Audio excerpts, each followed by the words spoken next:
Well, democracy is dead in the Democratic Party. The elitist coup led by Washington, D.C., Hollywood elitists, Democratic big money donors, it worked. This is as full frontal an attack on American democracy as we've ever seen in the history of America's major political parties. I mean, this is confusing for democracy. Before we preach to anybody else about how democracy and a republic should go, we got to get ours straight. And the Democrats, all they wanted to talk about leading up from the Biden campaign was the threat from Trump for democracy. No, they're the threat. Look at today. Fox News has gone into meltdown mode over Joe Biden dropping out of the 2024 race, saying that it is unfair and that democracy is dead. Republican nominee Donald Trump is especially mad, going on a wild Truth Social rant. We have that for you here. Who is running our country right now? It's not Crooked Joe. He has no idea where he is. If he can't run for office, he can't run our country. Going on, he says, Biden never had COVID. He is a threat to democracy. The Democrats pick a candidate, Crooked Joe Biden. He loses the debate badly, then panics and makes mistake after mistake, is told he can't win, and decide they will pick another candidate, probably Harris. They stole the race from Biden after he won it in the primaries. A first. These people are the real threat to democracy. And at one point, he also demanded that the Democratic Party reimburse the Republican Party for the money that the Republicans spent trying to get Joe Biden out. He wrote, "So we are forced to spend time and money on fighting Crooked Joe Biden. He polls badly after having a terrible debate and quits the race. Now we have to start all over again. Shouldn't the Republican Party be reimbursed for fraud in that everybody around Joe, including his doctors and the fake news media, knew he was not capable of running for or being president? Just asking." Trump's talking points were echoed by a majority of the Republican Party for perpetuating fraud on voters. Speaker of the House Mike Johnson said in a statement yesterday, "At this unprecedented juncture in American history, we must be clear about what just happened. The Democratic Party forced the Democrat nominee off the ballot just over 100 days before the election, having invalidated the votes of more than 14 million Americans who selected Joe Biden to be the Democrat nominee for president. The self-proclaimed party of democracy has proven exactly the opposite." Trump insider Stephen Miller was especially on one during an appearance on Fox News. Take a look. They held a primary. People, they had ballots. They filled out circles. They went to the voting booths. They spent money on advertisements. And as President Trump said, the Republican Party spent tens of millions of dollars running against Joe Biden. Now they just woke up one morning and said, never mind, we're canceling the entire primary. We're getting rid of our candidate and we're pretending the election has never even happened. And we're gonna let donors handpick a new nominee. They're publicly admitting that they are an oligarchy. They are not running a democracy. They are not running a representative republic. This is an oligarchy controlled by business interests. And the Democratic Convention is the private corporation that represents those business interests. This is as full frontal an attack on American democracy as we've ever seen in the history of America's major political parties. It's a coup. They filled in circles. But not to be outdone, former Representative Madison Cawthorn also added his 2 cents, saying, "Someone sue the Biden-Harris campaign for a refund and request a preliminary injunction. That campaign should not be allowed to spend $1 on Kamala's behalf until it is fully litigated." And there's more I want to get to in a second, but I do want to bring you in here first, Cenk, just on the fraud element. I mean, we know there's going to be some litigation. We talked about it on Friday. The Heritage Foundation telegraphed it even before the debate. But do you think there is any merit to any of these claims? No, I think all of these claims are laughable, ridiculous. So let me knock them down one by one. Thanks for watching. Our audience has helped build TYT into the media giant it is today. Together, we can accomplish anything. Support our work and join us at tyt.com/team.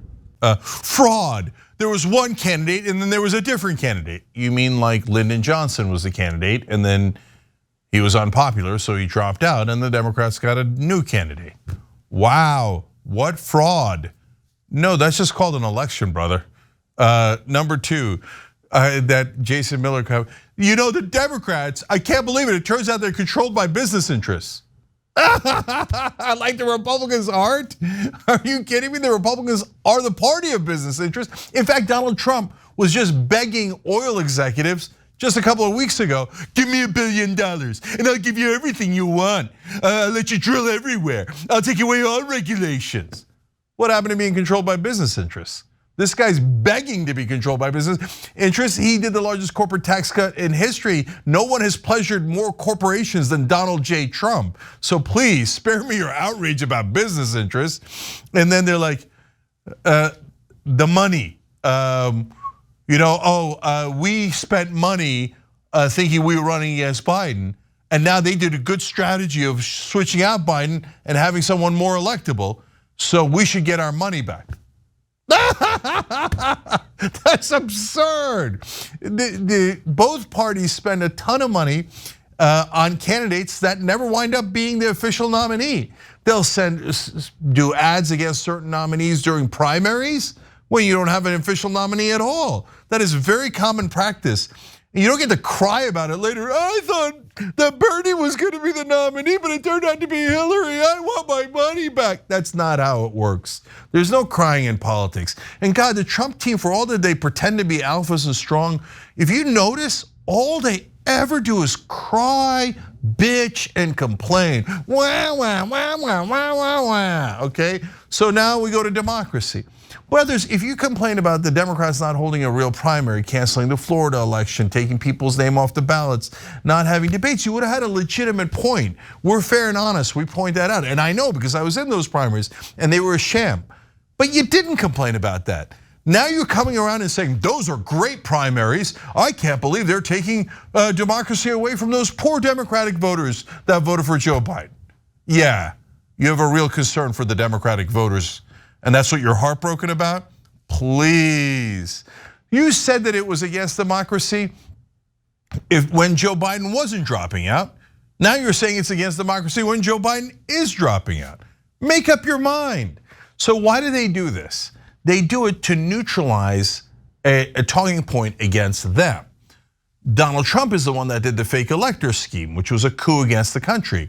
And Donald Trump is the one who said we should suspend the Constitution. Donald Trump is the one that considered martial law. And his side, and it just happened in a debate I had on Piers Morgan this morning, where the right wingers said, we're not a democracy anyway, we're a republic. That's a talking point they often have. But I don't know if you guys remember this, but the original fake news was when Donald Trump's team kept putting out fake articles on Facebook during the 2016 campaign. But what Donald Trump did was he just grabbed that term and used it so much against the mainstream media that people forgot he's the original fake news. And so that's exactly what they're trying to do with all this talk of coup and anti-democratic principles, etc., in regards to the Democrats, when they have no leg to stand on at all. And if it really was some sort of coup against the Democratic voters and against democracy, well, then there would be a rebellion from all those Biden voters in the primary. But I told you all along, and I'm again shown right here, there are no Biden voters. Every Biden voter is going to vote for any Democratic candidate. They're not going to be like, you guys took Biden out? My feelings are so hurt. That's it, I'm not voting, or I'm voting for Trump. Find me one voter that says that. You won't be able to out of the 14 million that voted for Joe Biden in the primary. They're thrilled to vote for any Democrat, including Kamala Harris. So this is the Republicans pretending they care about Democratic voters that don't even exist, that are so upset that Joe Biden's been taken away. So total, utter nonsense through and through. Yeah, they are upset because they built their entire campaign and narrative around Biden being weak, Biden being ineffective, and then they just have nothing now. They've got somebody who can finish a sentence and somebody who, like we talked about earlier, highlights the contrasts between them that make Trump look very, very bad. They knew Biden was just going to be a punching bag on the debate stage, which is why immediately after that debate, when he started doing public appearances again, he was calling for another debate immediately. Now you see him, well, I don't want to do the debate on ABC. Maybe we should have it on Fox, trying to make excuses to get out of the debate with Harris. So it is very funny to watch. It's totally disingenuous. But on the coup points, it's a really important factor. They are also making the case that this is a threat to democracy, and that this is proof of a coup. David Sachs, we've talked about him before. He spoke at the RNC, wrote just this morning, Biden's campaign chair said he wasn't leaving the race. Then Biden suddenly posts a resignation letter with no address to the country. Reeks of a coup. One candidate survived assassination, the other staged a coup. Your choice, America. Paul Gosar, the far-right extremist representative, wrote, the coup is complete. Trump and JD Vance also told Jesse Waters Biden dropping out is a coup before he even decided to drop out. And this note, we got to note, this interview was taped on Saturday following the RNC before the news broke that Biden was dropping out. Take a look. You'd investigate the people that hid Joe Biden's condition? Well, I think somebody has to look at it. Look, you had people that lied to the American public. And I tell you what, you ought to take a look at his doctors, because his doctors keep giving him this wonderful report. I'm not a doctor, but I saw him the other day, was unable to get up the children's stairs going into Air Force Ones. Is it a coup against Joe Biden? It's sort of, yeah. I think it is. I mean, look, there's a constitutional process, the 25th Amendment.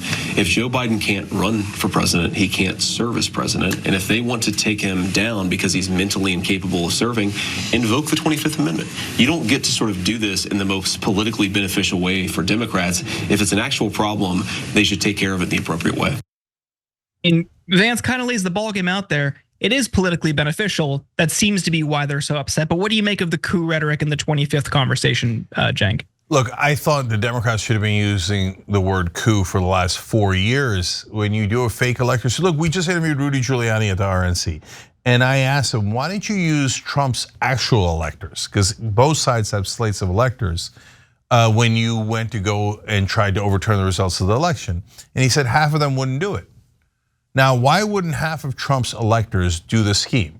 Because they thought it was illegal and unconstitutional and in essence a coup. So that's why they had to get the fake electors. So the Democrats are so bad at politics. I'm sorry if that breaks your heart, but it's definitely true. They're so bad at talking points and getting their message out. They should have been calling it a coup from day one. Now the Republicans are doing a thing that's strategically smart, although it lacks all substance.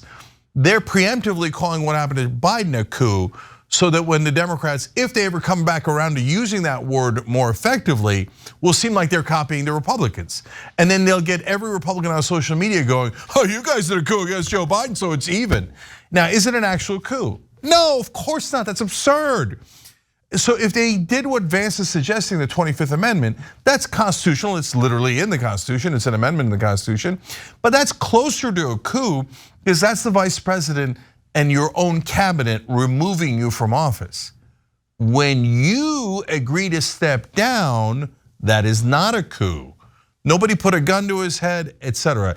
In fact, he resisted it for a long time. He could have kept going. He could have said, I don't want the donor money, or I don't need it. I'm gonna run it from the grassroots. And he was raising a decent amount from the grassroots. He could, and Bernie ran a campaign that way. He could have said, hey, listen, Democrats, you do anything you like, I'm in charge. He could have done all that, but instead he agreed and he stepped down voluntarily. That has nothing to do with a coup. And Biden won the election, he's the president, he gets to make those decisions on whether he wants to run for a re-election. A lot of presidents have decided not to run for re-election. On the other hand, Donald Trump lost the 2020 election and said, wah, wah, wah, I don't want to lose. But you did lose, bitch. And then people were like, oh, no, we have mules, we have Krakens. God damn it, let's just get a bunch of fake electors and do a coup. Who cares about democracy? So that's a coup. Not a guy saying, yeah, it looks like I'm gonna lose, so I'll step down. So they lie like this so regularly that every once in a while, when we're honest about the faults of the Democratic Party, people will be like, oh, are you going to the right wing? Are you gonna be MAGA? Are you gonna be pro-Trump? Who can support these whiners that constantly lie? This has nothing to do with a coup, it's absurd. Yeah, it's totally that this is a political disadvantage for the right, for Trump's campaign.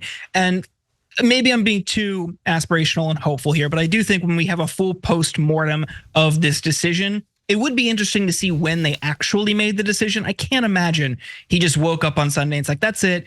And this 1 minute timeline seems kind of fishy to me. I'm wondering if they knew it was going to happen. It felt untenable over the past couple of weeks when you had this wave building of people calling for him to drop out in his own party, donors withholding money. It didn't seem like it was ever going to be a winnable argument for the Biden team. So I'm wondering if they deliberately held it until after the RNC to undercut that narrative, whatever came out of it. And this was maybe even before the assassination attempt.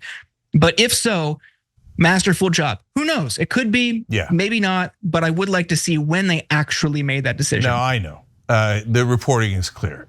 So if they had held it after the RNC, I'd give the Democrats enormous credit. I'd say well played, way to screw over the Republicans, good political strategy. But no, NBC, CNN, everyone else reporting Biden made the decision this weekend. He was super angry about it, didn't want to go in that direction.